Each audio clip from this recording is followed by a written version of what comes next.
सांसारिक भौतिकवादी सुखों को, जो मेटेरियलिस्टिक प्लेयर्स हैं, एंजॉयमेंट्स हैं,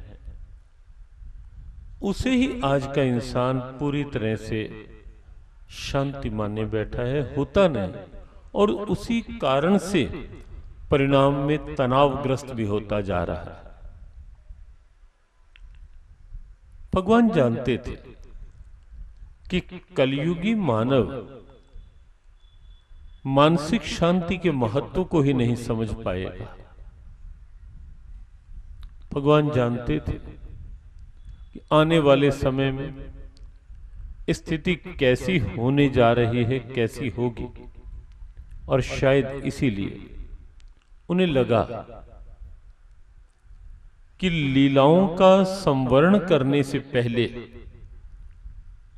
महाभारत युद्ध था, और उसके कुछ ही समय के पश्चात भगवान श्री कृष्ण की इस धरा पर होने वाली लीलाएं, उनके संवरण का समय भी बहुत निकट आ रहा था। और उन्हें लगा कि लीलाएं संवरण करने से पहले, पूर्ण करने से पहले इस पृथ्वी लोक में कुछ ऐसा शाश्वत उपहार दे करके मैं लीलाएं संवरण करूं। और यही कारण है, कल जो संकेत किया था, अर्जुन के रथ को भगवान ने जानबूझकर पितामह भीष्म और आचार्य द्रोण के सामने खड़ा किया कि यही वो स्थान है और यही वे लोग हैं जहां जिन्हें देख करके अर्जुन का मन कुछ बदल सकता है। भगवान अपनी योजना में सफल हुए। पितामह भीष्म और आचार्य द्रोण की ओर अर्जुन का ध्यान खींचा, वहां देखने के लिए कहा, और जो गोविंद चाहते थे वैसा घटित हो गया। वो चाहते थे कि अर्जुन के मन में मोह उत्पन्न हो, अर्जुन शोकाकुल अवस्था में आए, और फिर विषाद के कारण से अर्जुन युद्ध करने से इनकार कर दे, और अवसर मिल जाए कुरुक्षेत्र के सम्रांगण में गीता उपदेश देने का। ये उनकी योजना थी। और बड़ी साफ सी बात, होना तो वही है, होता तो वही है जो उनकी योजना होती है। इंसान कितना भी सोच ले, कितना भी विचार कर ले, होना वही है, होता वही है जो उनकी योजनाओं में। और इसीलिए शांति का एक सूत्र है, कर्म करते हुए, पुरुषार्थ करते हुए, योजना बनाए भले ही, कोई बुराई नहीं, बनानी चाहिए। भगवान ने विवेक दिया है, बौद्धिक क्षमता दी है, विचार की शक्ति दी है। पुरुषार्थ करें, योजना बनाएं, लेकिन भगवान से स्पष्ट प्रार्थना करके कहें कि गोविंद, मैं जानता हूं कि योजना बना अवश्य रहा हूं, पुरुषार्थ कर अवश्य रहा हूं, लेकिन मेरा यह पुरुषार्थ और यह योजनाएं पूरी तेरी कृपा से ही हो पाएंगी, मेरे पुरुषार्थ से नहीं। ये भाव साथ साथ जोड़,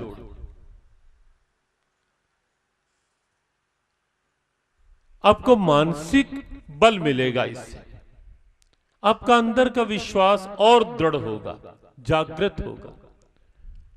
जल्दी से आपका मन तनाव में नहीं आएगा, क्योंकि यदि हम अपने अहम को आगे रख करके चलेंगे और यह सोचेंगे कि मैं अपने अहम के बल पर ऐसा कर लूंगा, करूंगा, यदि हम यह सोचेंगे तो कहीं ना कहीं कठिनाई खड़ी हो। क्यों? योजना पूर्ण होना ये उनकी कृपा के हाथ में है, उनका डिपार्टमेंट। इसीलिए यह सूत्र है जीवन के लिए, कर्म करें,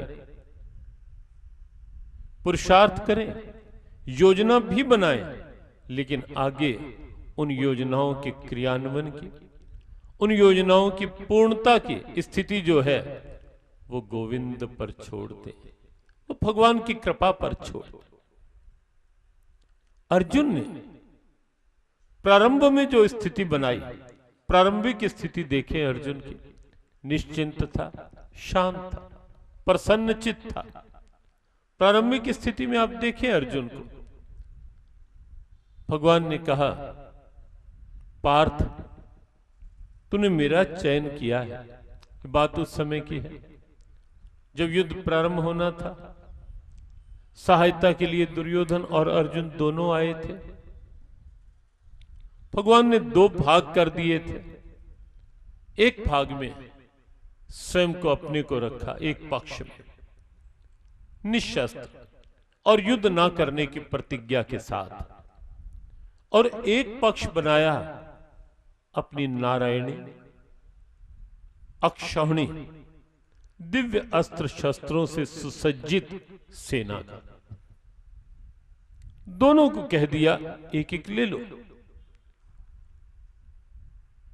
दुर्योधन ने सेना मांग ली, अस्त्र शस्त्र मांग ली, लेकिन अर्जुन ने कहा गोविंद मुझे तो आप चाहिए, केवल आप। अस्त्र शस्त्र दुर्योधन मांगता है, इसे दे दो। पूरी की पूरी सेना दुर्योधन मांगता है, इसे दे दो। भगवान ने कहा पार्थ लेकिन मेरी प्रतिज्ञा भी तो है, मुझे युद्ध करना नहीं। कहा कोई बात नहीं, बिल्कुल ना करना, मैं कहूंगा भी नहीं कि आप युद्ध करो। अर्जुन मेरा एक और प्रण है कि महाभारत युद्ध में मैं शस्त्र नहीं उठाऊंगा। अर्जुन ने कहा मैं कहूंगा भी नहीं, मत उठाना। भगवान ने कहा तब करेगा क्या मेरा? युद्ध में जो जो काम आने वाली स्थितियां हैं, युद्ध करना, शस्त्र उठाना बिल्कुल नहीं करूंगा। सेना मेरे पास होगी नहीं, अकेला निहत्था निशस्त्र युद्ध ना करने की प्रतिज्ञा के साथ। करेगा क्या मेरा? अर्जुन ने कहा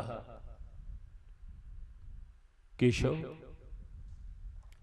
ये क्या कम एहसास है, छोटी सी बात है क्या कि आप मेरे पक्ष में रहोगे, मेरे साथ रहो।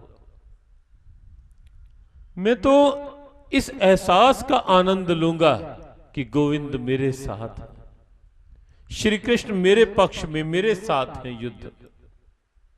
और सच में मानसिक शांति के लिए एक और बहुत जीवन का मंगलमय सूत्र है। महाभारत युद्ध में दुर्योधन भी प्रवेश करता है, अर्जुन भी प्रवेश करता है, ले अंतर क्या है?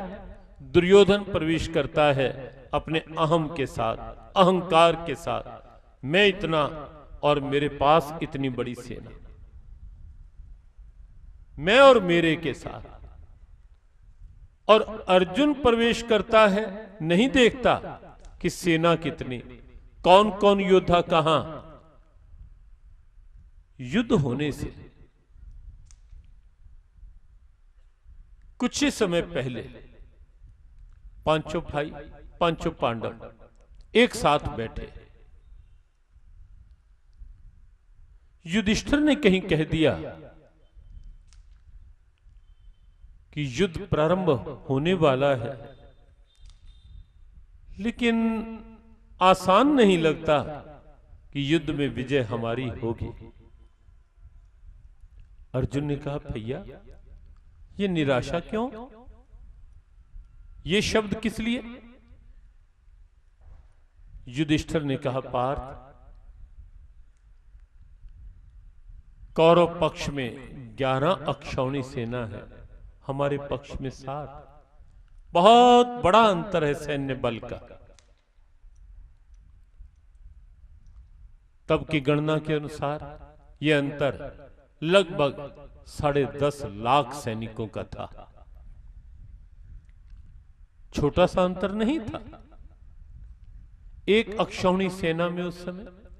2.5 लाख से ऊपर सैनिक माने गए, पैदल, घुड़सवार, हाथी सवार, रथी, महारथी, सब मिला 10.5 लाख सैन्य बल का अंतर था। युधिष्ठिर ने कहा, पार्थ, अंतर बहुत बड़ा है। और फिर कौरव पक्ष को देखो, पितामह भीष्म उधर है, इच्छा मृत्यु का वर प्राप्त है उन्हें। जब तक वे नहीं चाहेंगे उन्हें कोई मार नहीं सकता। आचार्य द्रोण है वहां, एक वर है उनके साथ कि जब तक शस्त्र हाथ में है तब तक द्रोण को कोई परास्त नहीं कर सकता, द्रोण को कोई मार नहीं सकता, जब तक शस्त्र हाथ में। कहा कृपाचार्य हैं, अश्वत्थामा है, चिरंजीवी हैं वे। कर्ण धनुर्विद्या में किसी भी दृष्टि से कम करके नहीं आंका जा सकता। युधिष्ठिर ने एक एक करके गिनाना प्रारंभ किया कि वहां ये है, वहां ये है, वहां ये है। अर्जुन हंस दिया, कहने लगा, भैया इतनी लंबी सूची बता रहे हो, ये है, ये सब वहां है, लेकिन ये क्यों भूल रहे हो कि कृष्ण उनके साथ नहीं है, वो हमारे साथ है। ये क्यों भूल रहे हो कि कृष्ण वहां नहीं है? सब वहां हो, लेकिन कृष्ण हमारे पक्ष में है, हमारे साथ हैं। हमें तो ये विश्वास है कि जहां कृष्ण है विजय वही है, विजय वही है।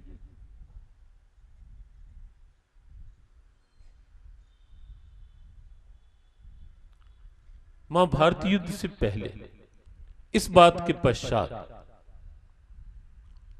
जैसे ही युद्ध प्रारंभ होना था, युधिष्ठिर पितामह के पास जाते हैं।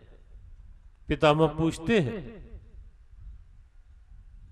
धर्मराज, युद्ध प्रारंभ होने से ठीक पहले यहां आने का अभिप्राय?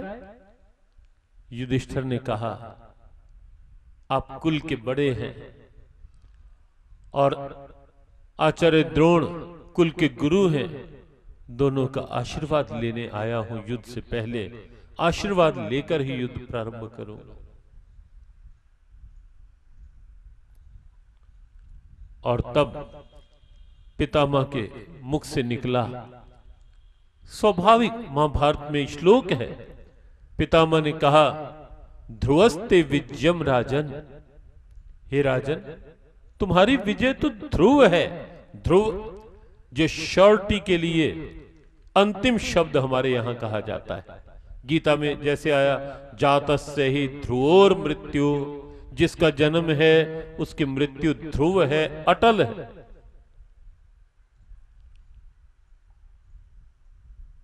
पितामह भीष्म ने युधिष्ठिर से कहा, धर्मराज, और राजन पहले ही कह दिया, ध्रुवस्ते विजयम राजन, तुम्हारी विजय तो ध्रुव है, अटल है। क्यों? क्योंकि यस्य मंत्री हरिस्तम, तुम्हारा मंत्री स्वयं हरि तुम्हारे पास, तुम्हें मंत्रणा देने वाला, वो युद्ध करे ना करे, लेकिन मंत्रणा तो उसी की चलेगी ना। यस्य मंत्री हरि स्वयं, हरि स्वयं तुम्हारा मंत्र। और महाभारत युद्ध में आप एक बात बार बार पाओगे कि गोविंद की मंत्रणा ने कितने बड़े काम किए। पितामह वास्तव में किसी के वश के नहीं थे, पांडवों के किसी के वश के नहीं थे। ये मंत्रणा गोविंद की थी। वो जानते थे कि पितामह कैसे मरेंगे, शिखंडी को आगे करना होगा, शिखंडी को सामने रख करके जब अर्जुन बाण चलाएगा, क्योंकि पितामह का व्रत है, शिखंडी पूर्व जन्म के अंबालिका, और पितामह उसे अब भी नारी रूप में ही देखते हैं, बाण चलाएंगे नहीं और बात बन जाएगी। मंत्रणा गोविंद की थी और पितामह तभी बात बनी। आचार्य द्रोण जानते थे गोविंद कि शस्त्र हाथ में है, नहीं किसी के हाथ से मारे जाएंगे, नहीं परास्त किए जा सकेंगे। और ये मंत्रणा गोविंद के थे। युधिष्ठिर से कहलवाया गया कि अश्वत्थामा एक हाथी का नाम भी है महाभारत में, कि ये भी जानते थे कि जब तक पिता आचार्य द्रोण को यह नहीं पता लगेगा कि अश्वत्थामा मारा गया, अगर उनके कान में यह समाचार पड़ गया कि अश्वत्थामा मारा गया, उसके बाद वो शस्त्र नहीं उठाएंगे। और अश्वत्थामा चिरंजीवी है, मारा कैसे जाए?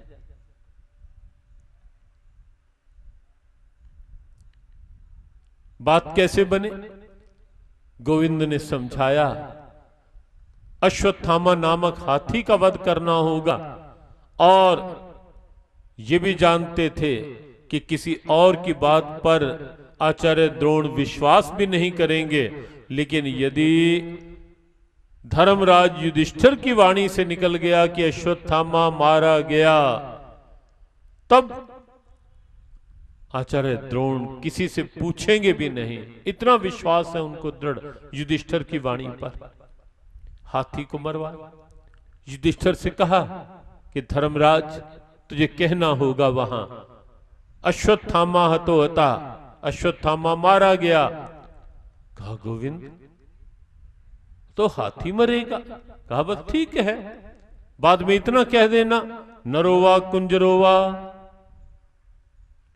नर या कुंजर हाथी, लेकिन अश्वत्थामा मारा गया, नर या हाथी। और उधर से बड़ी मुश्किल से धर्मराज को पक्का करवाया, और उधर से पांडव सेना में सबको बोल दिया